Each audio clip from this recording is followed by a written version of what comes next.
12 তারিখে যদি ভালোই এই গণ উত্থানের এই যে সনদ, জাতীয় সনদ যদি বাস্তবায়ন না করেন, তাহলে কিন্তু করুণ পরিণতি অপেক্ষা করতেছে। যেভাবে হাসিনার করতে, হাসিনার তো তাও দিল্লি ছিল, আপনার কিন্তু দিল্লি নাই, আপনাকে লন্ডন ফেরত যেতে হবে।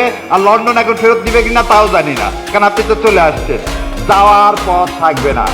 তো বাংলাদেশে থাকেন, ভালোভাবে থাকেন, মাদের স্যাক্রিফাইস করে এই দেশের মানুষের জন্য, আপনার জীবন বাঁচানোর জন্য। সেদিন 2008 সালের সেই কারচুপি নির্বাচনকে মেনে নিতে, সেই কথাটাকে স্মরণ করে দয়া করে এই প্রশাসক যেগুলো নিয়োগ দিতেন, দলীয়করণ করতেন, এগুলো করা থেকে বন্ধ রাখে। দেশের মানুষের মনোভাব বোঝে। আর তেল নাই, কৃষকের সার নাই। আপনারা জানেন কিনা জানি না, আজকে আশুগঞ্জ ফার্টিলাইজার বন্ধ হয়ে গেছে গ্যাসের অভাবে। সামনে ঈদই মৌসুম, এদিকে চিন্তা করেন। চায়না থেকে কিভাবে সার আনা যায় সে ব্যবস্থা করেন, তেল কোথায় থেকে আনা যায় সে ব্যবস্থা করেন। আর সংসদের দ্বারা মিথ্যা প্রলাপন বন্ধ করেন।